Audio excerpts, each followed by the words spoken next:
Hello दोस्तों, आपका फिर से स्वागत है अपने चैनल स्टडीज ड्यूटी अमोडोमियो में। हम पढ़ रहे थे राजस्थान में 1857 की क्रांति, और हम जो सभी छावनियाँ हैं उनमें क्रांति देख चुके थे। तो अब दो छावनियाँ ऐसी थी जिनमें क्रांति हुई नहीं थी, ब्यावर और खैरवाड़ा। उसकी ट्रिक भी बताई है याद रखने की मैंने पिछले वीडियोज़ में।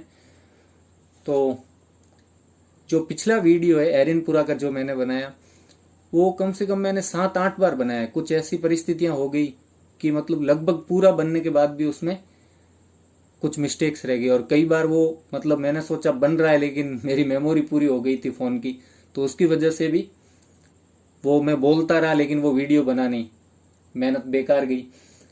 फिर वापस ट्राई किया, बनाया भी, और एक बार वीडियो बनाया तब पता नहीं क्यों लेंस पे थोड़ी सी धूल आ गई या आधा वीडियो थोड़ा सा धुंधला हो गया। फिर मैंने उसको एडिट करने की कोशिश की तो बार बार लगभग 95% एडिट हो जाने के बाद, पूरी मेहनत के बाद, स्टॉप हो रहा था एप्लीकेशन भी।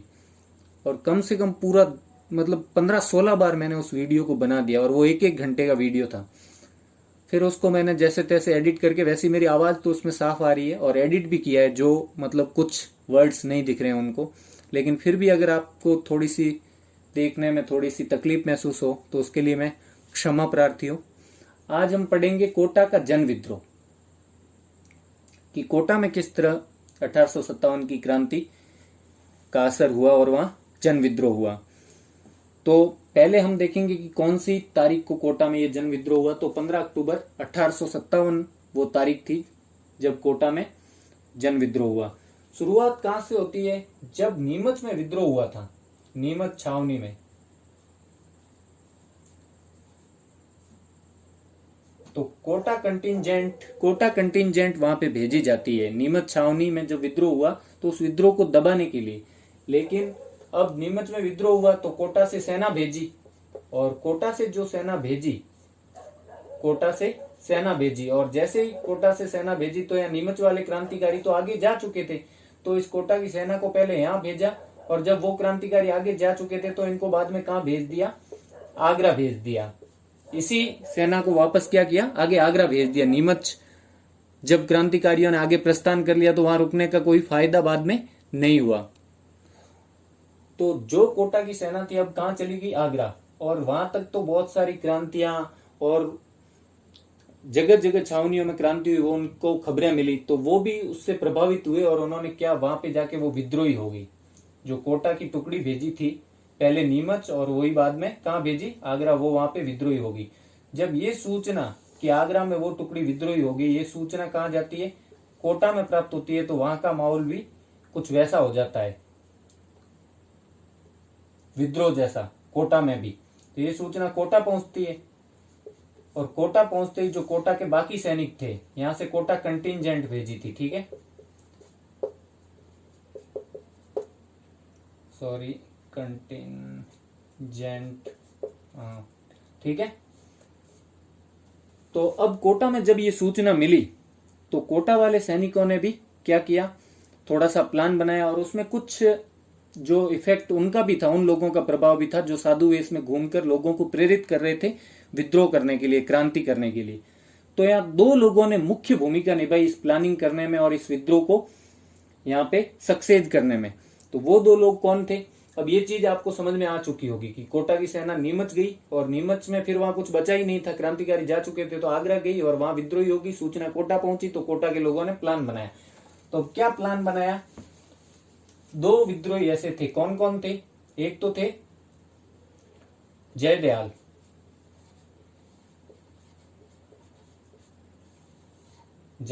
ठीक है, और दूसरे थे मेहराब खान। अब मेहराब नाम एक पिछले एरिनपुरा वाले में भी आया था, वो मेहराब सिंह थे, ये मेहराब खान है, मेहराब खान। तो जयदयाल तो कौन थे? जयदयाल एक वकील थे, पहले कोटा महाराव जो है उनके वकील रह चुके थे। तो ये जयदयाल कौन थे? ये महाराव के, कोटा महाराव के वकील रह चुके थे। और कहाँ के थे ये जयदयाल? तो ये मथुरा के, वैसे कामा ठिकाने के अंदर इनका गांव था, लेकिन उस वक्त ये मथुरा, ये भरतपुर के, मतलब मथुरा का कुछ हिस्सा भरतपुर के अंदर आता था, राजस्थान में, राजपूताना में। तो ये अपन मानेंगे कि मथुरा के थे, ठीक है। जयदयाल कायस्थ थे ये, वैसे भटनागर लगाते थे पीछे। पूरा नाम अगर आपको जानना हो तो जयदयाल भटनागर है पूरा नाम। तो जयदयाल यहां लिख देता हूं मैं, अगर किसी को पूरा नाम लिखना हो तो, भटनागर। और ये मेहराब खान, ये कौन थे? तो ये तो मथुरा से बिलोंग करते थे। और ये थे रिसालेदार। अब रिसालेदार क्या होता है? अब वैसे ये चीजें जाननी जरूरी नहीं होती, लेकिन जो चीज अपन पढ़ते हैं, कई लोग ऐसे होते हैं जिनको कुछ चीजें पढ़ते हैं वो तब तक उस चीज को एक्सेप्ट नहीं कर पाते, याद नहीं रख पाते जब तक उनको मतलब उस चीज का मीनिंग पता ना हो। तो रिसालेदार मतलब घुड़सवार सेना का एक छोटा सा ट्रूप, दल होता है, उसको रिसाला बोलते हैं। घुड़सवार सेना का जो दल होता है रिसाला। घुड़सवार की जगह अगर ऊंट सवार हो तो भी वही है, मतलब किसी की सवारी सेना या फिर आर्मर्ड कोई सेना हो हथियारबंद, तो उसको रिसाला बोलते हैं ग्रुप को। उसका जो अधिकारी होता है कमांडर, उसका अधिकारी एक रिसाला का, एक ग्रुप का, ट्रूप का, तो वो क्या कहलाता है? रिसालेदार कहलाता है। पर्शियन वर्ड है ये, फारसी वर्ड है रिसालेदार। ये मिडिल रैंक होती है वैसे एक तरह से, ज्यादा नीचे भी नहीं ज्यादा ऊपर भी नहीं।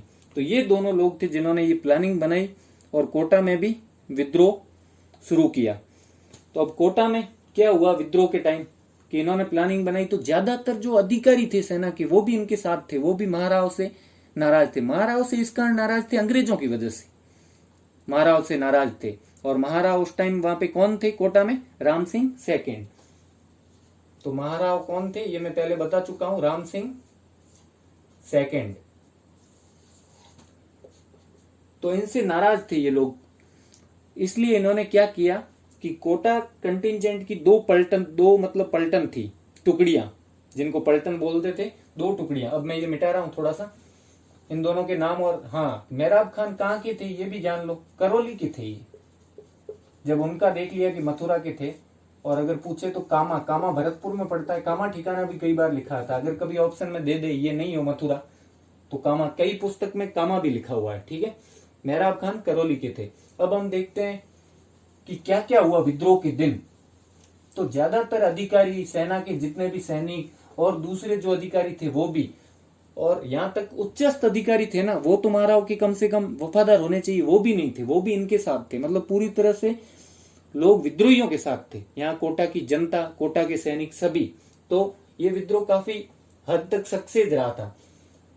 तो दो पलटन थी, एक तो नारायण पलटन और एक थी भवानी पलटन। इन दोनों पलटन ने क्या किया? अब प्लानिंग तो बना चुके थे जयदयाल और मेहराब खान। तो इन दोनों पलटन ने उस दिन रेजिडेंसी को घेर लिया, जहां पे अंग्रेज लोग रहते थे, अंग्रेज अधिकारी जहां रहते थे। और वहां अंग्रेज अधिकारी कौन था कोटा में? पॉलिटिकल एजेंट कौन था? बर्टन। वहां पे पॉलिटिकल एजेंट था कोटा में, कोटा पीए कौन था? बर्टन। तो इन्होंने रेजिडेंसी को घेर लिया, इन दोनों ने क्या किया? रेजिडेंसी को घेर लिया और उस पे फायरिंग की। अब क्या, बर्टन पहले क्रांतियों को दबाने इधर उधर जो छावनियां थी उनमें गया था, तो अपनी पत्नी और जो छोटे बच्चे थे उनको तो शायद नीमच छोड़ आया था, लेकिन दो बेटों को अपने साथ लाया था। बर्टन के दो बेटे थे, फ्रैंक और ऑर्थर। क्या नाम है उनका? फ्रैंक और ऑर्थर। एक लगभग 16 साल का था, एक शायद 21 साल का, ऐसा कुछ उम्र थी। उनको साथ लाया था वो अपने यहाँ कोटा। तो ये है बर्टन पीए, और रेजिडेंसी में ये रहते थे लोग। तो उन्होंने जब हमला किया तो बर्टन को मार दिया। तो कौन कौन मरे उनका नाम जान लेते हैं।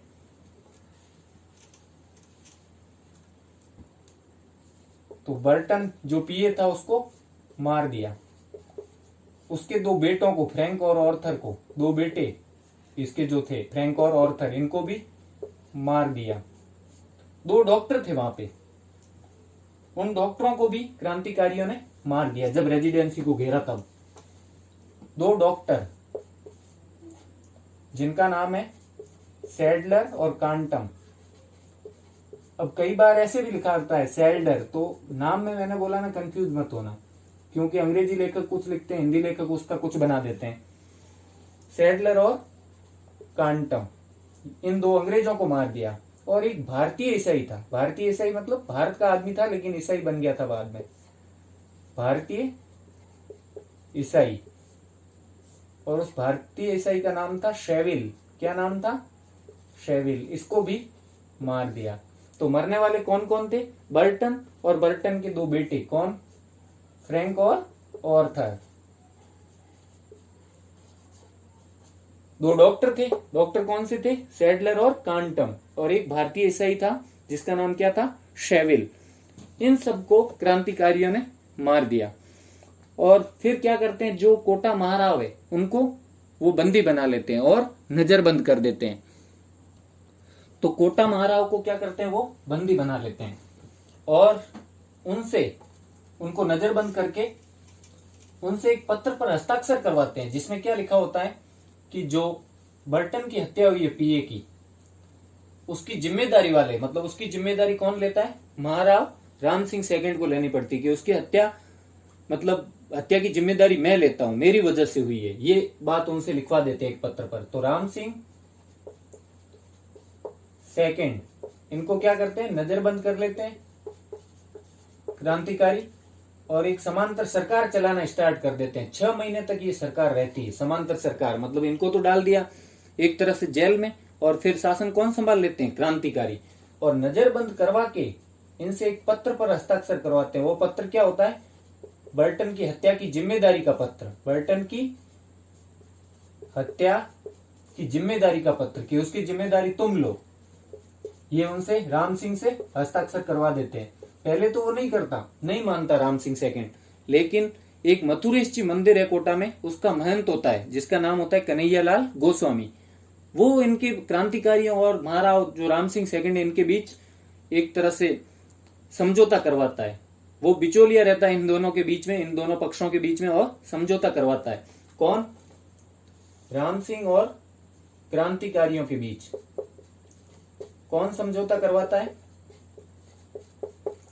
मथुरेश जी मंदिर, मथुरेश जी मंदिर का महंत, मथुरेश जी मंदिर का महंत, क्या नाम है? कन्हैयालाल गोस्वामी। महंत कन्हैयालाल गोस्वामी, ये इनके बीच समझौता करवाते हैं। इन दोनों पक्षों के बीच को क्या करवाते हैं? समझौता। और तो क्रांतिकारी बोलते हैं कि इनकी बर्टन की हत्या की जिम्मेदारी इन्हें लेनी पड़ेगी और पत्र पर हस्ताक्षर करने होंगे। तो वो मान जाते हैं राम सिंह सेकंड, और वो हस्ताक्षर करवा देते हैं। लेकिन बाद में जब अंग्रेज दूसरी जगह के जो अंग्रेज सैनिक, जो अधिकारी है, वो यहाँ पे सेना भेजते हैं, जैसे बंबई से सेना लेके आते हैं, और दूसरी जो राजस्थान राजपूताना में जो दूसरी रियासत है, वहां से भी जो अंग्रेज समर्थक राजा थे वो अपनी सेनाएं भेजते हैं यहां से राम सिंह सेकंड को छुड़वाने के लिए। जैसे करौली से कौन आता है? राजा मदन पाल, वो छुड़वाता है राम सिंह सेकंड को। तो समझौता किसने करवाया? कन्हैयालाल गोस्वामी ने। और फिर राम सिंह सेकंड को छुड़वाने कौन आता है? तो राम सिंह सेकंड को छुड़वाने के लिए कौन सेना लेके आता है? मदन पाल। कहां का राजा है ये? करौली का राजा। और भी सेनाएं आती है रियासतों की, यही नहीं है, मेवाड़ वगैरह की टुकड़ियां भी आती है इन्हें आजाद करवाने। लेकिन महत्वपूर्ण भूमिका कौन निभाते हैं? राजा मदन पाल, करौली के राजा। और साथ ही बंबई की सेना लेके, जैसे बंबई नेटिव जो इन्फेंट्रीज वगैरह है, उनको लेके कौन आता है? रॉबर्ट्स। मार्च में, मार्च 1858, ये 57 की बात है, 15 अक्टूबर, क्योंकि 57 तो खत्म होने वाला था, अक्टूबर चल रहा था। तो मार्च 1858 में रॉबर्ट्स यहाँ पे कोटा में सेना लेके आता है। तो अब छुड़ाने की प्रक्रिया शुरू होती है। तो करौली के राजा का नाम याद रखना, मदन पाल। की कोटा में राम सिंह सेकंड को किसने छुड़वाया? मदन पाल, जो करौली का राजा था उसने। अब यहाँ कोटा सेना लेके आता है रॉबर्ट्स, और धीरे धीरे वो कोटा के बाहर जो विद्रोही पहले होते हैं तैनात, उनको हराने लगता है। भाई यहाँ कोटा है तो उसके आसपास भी तो जो सैनिक थे वो तैनात थे, उनको पता था कि वापस अंग्रेज हमसे कोटा छीनने की कोशिश करेंगे। तो जो सैनिक तैनात थे, रॉबर्ट्स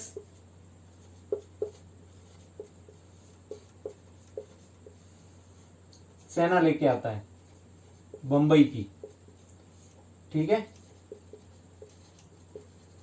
और यहां इनको हराने लग जाता है। तो क्रांतिकारियों को पता चल जाता है, जो जयदयाल और मेहराब खान होते हैं, इनको पता चल जाता है कि अब ये कोटा पहुंच जाएगा। और मार्च लगभग 30 मार्च के करीब, मार्च 1858, मार्च 1858, ये ध्यान देना भूल से कहीं 57 ना लिख दो, क्योंकि 15 अक्टूबर 1857 में तो ये विद्रोह हुआ है।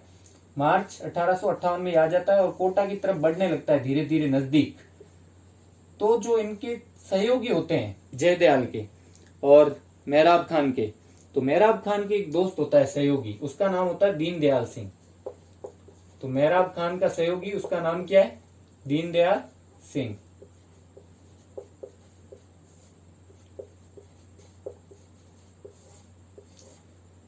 तो मेहराब खान इसको बोलता है कि कहीं से सहायता लो, क्योंकि रॉबर्ट्स और बाकी मदनपाल, मेवाड़, इन सब की करौली से मदनपाल लेके आता, वैसे मेवाड़ की टुकड़ियां, ये सब दूसरी रियासतों की टुकड़ियां भी आ रही है, तो हम हार जाएंगे, तो किसी से सहायता मांगो। तो इस दीनदयाल सिंह को बोलते हैं अपने सहयोगी को। ये कौन है? इसका मेहराब खान का सहयोगी, इससे बोलते हैं। और ये किससे सहायता मांगता है? जो ग्वालियर स्टेट था, ग्वालियर राज्य, उसका एक ठिकाना था सबलगढ़। ग्वालियर राज्य के ठिकाने सबलगढ़ से सहायता मांगता है। और वहां तब राजा कौन थे सबलगढ़ में? गोविंदराव विट्ठल। अगर इसका नाम भी पूछ ले तो राजा कौन थे? राजा गोविंदराव विट्ठल। तो इनसे दीनदयाल सिंह, राजा मतलब ठिकानेदार वहां का, सॉरी, ठीक है। ये सबलगढ़ ठिकाना मतलब काफी बड़ा ठिकाना था, तो यहाँ का राजा भी बोल सकते हैं एक तरह से। ग्वालियर राज्य बहुत बड़ा था, उसके अंदर ये पड़ता था सबलगढ़। और उसके जो ठिकानेदार थे वहां जो सर्वे सर्वा थे, कौन? गोविंदराव विट्ठल। ठिकानेदार बोलो, और उनके लिए ठिकाने के लिए तो ये राजा ही थे। तो गोविंदराव विट्ठल इनसे सहायता मांगता है, लेकिन जब तक ये सहायता भेजे उससे पहले रॉबर्ट्स क्या कर चुका था? कोटा पहुंच चुका था। मतलब ये बहुत लेट कर चुके थे। तो इन्होंने क्या किया, जो जयदयाल और मेहराब खान, उनको पता है कि अब तो जब कोटा पहुंच चुका है तो हमें गिरफ्तार कर लेंगे, तो वो वहां से भाग जाते हैं अपने सहयोगियों के साथ। भागते मतलब ऐसा नहीं कि पीठ दिखा के भागते हैं, लेकिन दूसरे लोग भी उनको बोलते हैं कि आप यहां से निकल जाओ, हम कोशिश करेंगे बचाने की। तो ये स्टोरी होती है पूरी, कि मेहराब खान ने दीनदयाल सिंह से सहायता मांगी, तो उसने आगे किससे कहा? ग्वालियर राज्य के ठिकाने सबलगढ़ के राजा गोविंदराव विट्ठल से सहायता पहुंचती, उससे पहले रॉबर्ट्स की सेना कोटा तक पहुंच जाती है। और पहुंचते ही क्या होता है? जब सेना पहुंच गई तो पहुंचते ही जयदयाल और जो मेहराब खान है वो वहां से निकल लेते अपने कुछ सहयोगियों के साथ। ये दोनों यहां से निकल जाते हैं। लेकिन जयदयाल का एक भाई था, उसका नाम था हरदयाल। ये वहां उनसे युद्ध करते हुए, ये भी सेना में था, युद्ध करते हुए ये मारा जाता है हरदयाल, अगर पूछ ले तो। और मेहराब खान का भाई था करीम खान, उसको सरेआम फांसी दे दी जाती है। तो जब ये कोटा पहुंच जाता है और कोटा पे अधिकार कर लेता है, रॉबर्ट्स क्या करता है? मार्च में ही कोटा पर अधिकार कर लेता है, वापस दोबारा कोटा पर अधिकार। और कौन कौन मारे जाते हैं? ऐसे तो बहुत सारे लोग मरते हैं, लेकिन इंपॉर्टेंट जो नाम है वो एक जयदयाल का भाई है हरदयाल। ये ऐसा बोलते हैं कि युद्ध करते हुए मारा जाता है, मतलब विद्रोह में लड़ते हुए। और इसका भाई है मेहराब खान का करीम खान, उसको सरेआम फांसी दे दी जाती है, सरेआम फांसी। अब जब इनका अधिकार हो जाता है अंग्रेजों का, रॉबर्ट्स का, कोटा पर, तो वो क्या करते हैं? राम सिंह सेकंड को तो लताड़ते हैं बुरी तरह की, तुमने तो जिम्मेदारी वाले पत्र पर हस्ताक्षर भी किए, ब्रिटेन की हत्या की जिम्मेदारी ली है, और तुम एक कोटा को भी नहीं संभाल सके अच्छी तरह। तो उसको तो दंडित किया, और उसकी जो तोपों की सलामी थी। तोपों की सलामी मतलब उस राजा की पोस्ट दर्शाती थी, कितना बड़ा राजा है, कितना बड़ा उसका रियासत है या उसकी क्या हैसियत है। तो तोपों की सलामी 15 से घटाकर कितनी कर दी, 11 कर दी। अब इस चीज में भी कंफ्यूज मत होना, बहुत सारी किताबों में क्या लिखा रहता है, कई कई में 17 से 13 कर दी। तो तोपों की सलामी दो प्रकार की होती थी, एक तो स्थानीय प्रकार की और एक मतलब ये अपने देश के लेवल पे, जो मतलब ब्रिटिश के लेवल पे, कि ब्रिटिश मतलब पूरे देश भारत में उसकी क्या हैसियत है, और एक स्थानीय मतलब अपने खुद के राज्य में तोपों की सलामी, कि खुद के राज्य में तो वो 17 बजा सकते थे, मतलब सलामी ले सकते थे तोपों की, लेकिन बाहर जब सारे राज्य अलग अलग रियासतों के इकट्ठे होते थे भारत के, तब उनकी जो सलामी होती थी वो 15 की होती थी। तो ऐसे अलग अलग होती थी, तो इसमें कंफ्यूज मत होना। लेकिन अगर ऑप्शन आए तो आपको 15 से घटाकर 11 कर दी, ये लिखना है। तो क्या घटना होती है, राम सिंह सेकंड को लताड़ते हैं, उन्हें दंडित करते हैं कि तुम तो कोटा को ही नहीं संभाल पाए भाई, मदन पाल को कॉल करना पड़ा हमें। तो राम सिंह सेकंड को दंडित करते हैं और उनकी सलामी कितनी कर देते हैं तोपों की, 15 से घटाकर 15 से घटाकर 11 क्या, तोपों की सलामी। अब जब इनकी घटाई है तो इनको छुड़ाने वाले कौन थे, मदन पाल, करौली के राजा। उनकी साधारण सी बात है कि उनकी क्या करेंगे, तोपों की सलामी बढ़ा देंगे, भाई तुमने अच्छा काम किया है, और उन्हें उपाधियां भी दी गई अंग्रेजों की तरफ से अलग अलग। तो मदन पाल की तोपों की सलामी बढ़ा दी गई और 17 कर दी गई। मदन पाल करौली इनके तोपों की सलामी बढ़ा दी। संख्या न याद रखो तो भी चलेगा, क्योंकि ये ऑब्जेक्टिव में तो ऐसा शायद ही पूछे कि किसने छुड़ाया था, ये पूछ सकते हैं कि कितनी तोपों की सलामी कर दी, ऐसा नहीं पूछते। हाँ, सब्जेक्टिव में अगर लिखना चाहें, कभी ऐसा क्वेश्चन आ जाए तो लिख सकते हैं। तो इनकी घटाई तोपों की सलामी और मदन पाल की तोपों की सलामी बढ़ा दी और इन्हें प्लस उपाधियां भी दी गई। अब ये घटना तो कहां की होगी, कोटा के अंदर की। कोटा में क्या क्या हुआ, लेकिन अब जो दो भाग गए थे वो जयदयाल और मेहराब खां, उनकी क्या स्टोरी बनती है बाद में, ये भी थोड़ा देख लेते हैं अगर कोई क्वेश्चन उठा के पूछ ही ले। क्योंकि कई बार एग्जाम ऐसे क्वेश्चन देते हैं तो वो जब क्वेश्चन बनाते हैं तब ये सोच के बनाते हैं कि ये क्वेश्चन कोई भी अटेम्प्ट ना करे, ताकि पेपर सिंपल ना कहा जाए, सारे के सारे क्वेश्चन कोई सही ना कर दे। कई बार ऐसा होता है ना, तो ऐसे क्वेश्चन दिए जाते हैं। तो अब क्या है, उनकी स्टोरी देखेंगे जो भाग गए थे यहां से। एक तो है जयदयाल भटनागर और एक है मेहराब खान। मेहराब खान करौली के, जयदयाल मथुरा के। अब जयदयाल यहां से भागते हैं और अपने कुछ सहयोगियों के साथ कहां जाते हैं, बीकानेर। पहले बीकानेर जाते हैं, साधु का वेश बना लेते हैं, अलग अलग वेश चेंज करते रहते हैं ताकि अंग्रेजों के पकड़ में ना आए। कुछ दिन वहां रुकते हैं, ऐसी खबर मिलती है कि भाई कुछ दिन वहां बीकानेर में रुके थे ये जयदयाल। उसके बाद ये अलवर चले जाते हैं। अब ये थे उधर के मथुरा के, कामा ठिकाने के, कुछ बोलते हैं मथुरा के। अपने को मथुरा ज्यादा याद रखना है क्योंकि मथुरा एक बड़ा क्षेत्र आ जाता है। तो उस टाइम मथुरा का कुछ हिस्सा भरतपुर के अंदर ही आता था, अलवर। और अलवर से फिर, लेकिन इनकी एक गलती हो जाती है, अलवर से कुछ जो अपने साथी होते हैं उनको बीकानेर में अलविदा कह देते हैं कि हाँ अब आप वापस चले जाओ, मैं यहाँ से आगे निकल जाऊंगा, और अपना वेश चेंज करते रहते हैं, साधु वेश में घूमते रहते हैं। और अलवर से भी कुछ लोगों को विदाई दे देते हैं, लेकिन एक आदमी जिसपे उनको शक नहीं होता है, वीरभान नाम का। वीरभान, क्या नाम है उसका, वीरभान।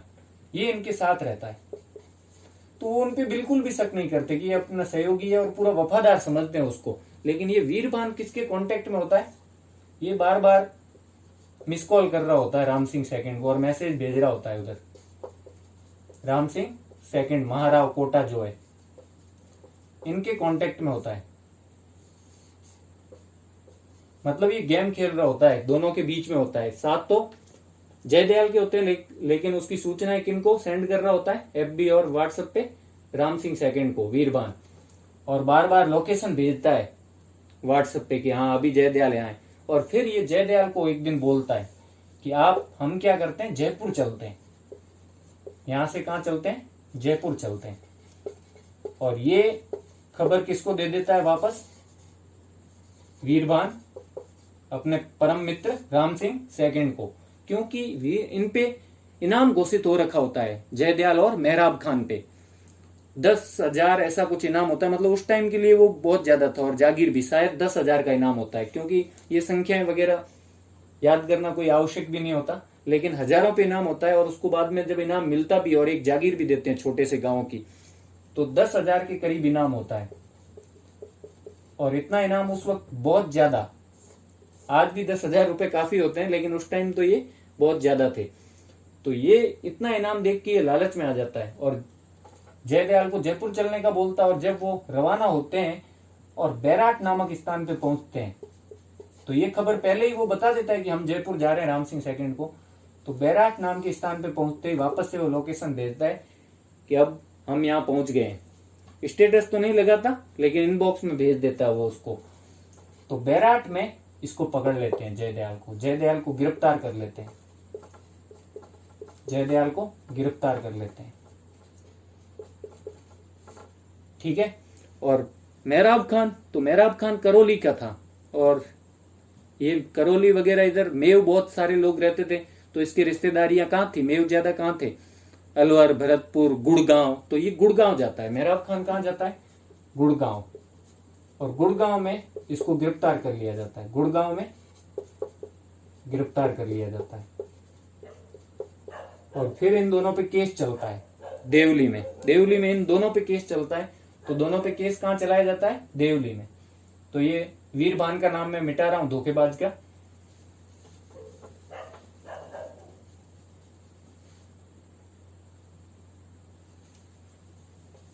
तो जयदयाल को गिरफ्तार कहां किया गया? बैराट में गिरफ्तार, और उनको, मेहराब खान को, गुड़गांव में। और दोनों पे केस कहां चलता है? देवली में। और दोनों को मृत्युदंड दे दिया जाता है। देवली में केस चलता है और दोनों को क्या दे दिया जाता है? मृत्युदंड। और उसी जगह दिया जाता है जिस जगह बर्टन की हत्या हुई थी। अब बर्टन की हत्या में मैं एक चीज बताना भूल गया कि बर्टन की हत्या करके जो बर्टन का सिर था, बर्टन का सिर भाले पे लटका के घुमाया गया था। बर्टन को जब मारा गया था, बर्टन का सिर भाले पर लगाकर पूरे शहर, कोटा शहर में घुमाया गया था। भाले पर लगाकर पूरे कोटा शहर में घुमाया गया था। और बाद में तोप से उड़ा दिया। घुमाया और बाद में क्या किया? तोप से उड़ा दिया था। तो जिस जगह बर्टन को मारा गया था, उसी जगह इन दोनों को, जयदयाल और मेहराब खान को, मृत्युदंड दे दिया जाता है। देवली में दोनों पे केस चलाया जाता है। और उसके बाद जो धोखेबाज वीरभान, उसको क्या मिलता है? उसको इनाम दे दिया जाता है और जागीर में कुछ गांव भी उसको दे दिए जाते हैं। तो वीरभान को जो इनाम घोषित होता है, जितना भी, शायद 10,000 था, पक्का मैं नहीं बोल रहा, वीरभान को इनाम दे दिया जाता है जो घोषित होता है वो, और प्लस उसको जागीर में गांव भी दिया जाता है। तो ये स्टोरी थी पूरी कोटा के जन विद्रोह की। तो इसमें मेनली आप क्या क्या याद रखेंगे? तो जो नाम है, दो जो जन विद्रोही है, जो क्रांतिकारी है, जयदयाल, मेहराब खान, इनके नाम जरूर याद रखना। अगर इनके भाइयों के ना रख पाओ, वैसे नाम उनके भी सिंपल है कि हरदयाल और करीम खान, जिसमें से युद्ध में एक मारा गया, एक को फांसी हुई। दूसरा याद रखना है कि कौन कौन मारे गए। ठीक है, बर्टन और बर्टन के 2 बेटे, 2 डॉक्टर और 1 ईसाई। तीसरा की समझौता किसने करवाया? तो मथुरेश जी मंदिर के महंत कन्हैयालाल गोस्वामी। चौथा कि राम सिंह को नजरबंद कर लिया और उससे जिम्मेदारी वाले, जो बर्टन की हत्या की जिम्मेदारी वाले पत्र पर हस्ताक्षर करवा दिए। सहायता किसने की थी राम सिंह को छुड़ाने में? तो करौली के मदन पाल ने। तो उसकी तोपों की सलामी बढ़ा दी गई। और गलती किसकी थी राम सिंह सेकंड की? तो इसकी तोपों की सलामी घटा दी गई। और जयदयाल और मेहराब खान को देवली में केस चला के मृत्युदंड दे दिया गया। ये पूरी स्टोरी थी हमारे कोटा के जन विद्रोह की। और शुरुआत कहां से होती है इसकी? नीमच सेना भेजते हैं इस कोटा वाली, नीमच की क्रांति को कंट्रोल करने के लिए। वो तो कंट्रोल होती नहीं है, और नीमच के क्रांतिकारी आगे चले जाते हैं, तो उनके पीछे पीछे इनको आगरा भेजते हैं, और वहां ये खुद ही विद्रोही हो जाते हैं, और ये सूचना कोटा में मिल जाती है। मतलब दबाने तो विद्रोह को जाते हैं, और परिणाम ये निकलता है कि उसकी सूचना कोटा में पहुंचने पे उनकी पूरी सेना में ही विद्रोह, यहाँ तक उच्च अधिकारी भी, जनता, सारे लोग, मतलब पूरी तरह से एक राजा को छोड़ दो आप बस, बाकी सारे लोग इस विद्रोह में एक तरह से साथ थे। तो गए थे विद्रोह दबाने और विद्रोह की चिंगारी लेके पहुंचा दी कोटा। अब एक चीज और इसमें देख सकते हैं कोटा के जन विद्रोह में,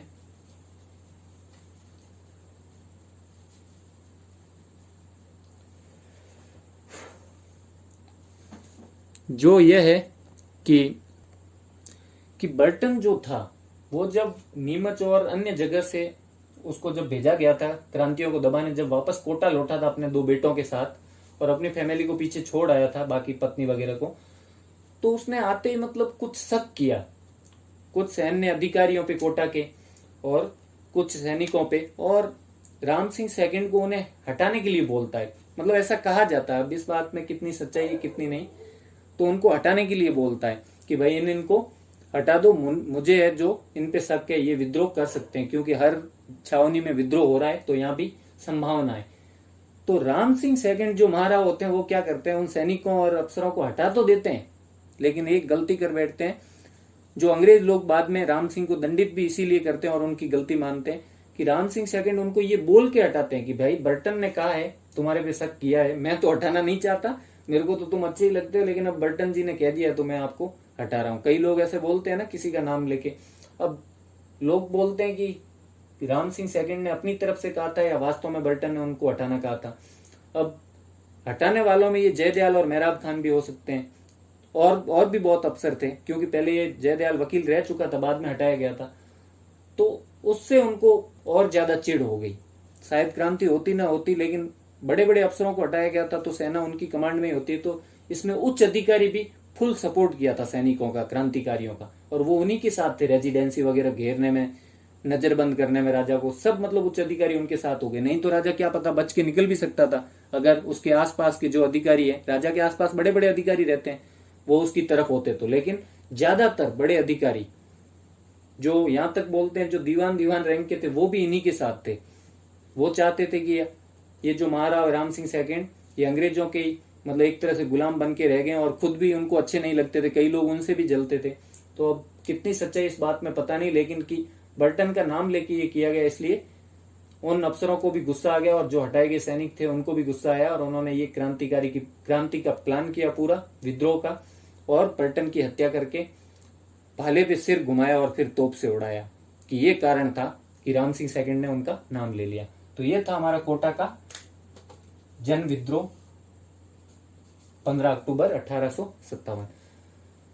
तो अगर आपको मेरा ये पढ़ाना और मेरा वीडियो अच्छा लगा हो तो अपने इस चैनल स्टडीज ड्यूटी अमोडोमियो को सब्सक्राइब करें और अपने दोस्तों से ज़्यादा शेयर करें, और वीडियो को लाइक करें ताकि मुझे भी थोड़ी सी प्रेरणा मिले और ज़्यादा अच्छा वीडियोस बनाने की और आपको अच्छी जानकारी दिलाने की। और अगर कोई मिस्टेक हो, अगर कोई छोटी मोटी गलती हो, क्योंकि मानवीय गलती होती रहती है, और उसके अलावा इंसान से खुद भी कोई गलत जानकारी हो सकता है मैंने हासिल कर ली हो, तो उसके बारे में कमेंट में जरूर बताएं। आपका स्वागत है और पढ़ते रहें। Thank you so much and studies duty.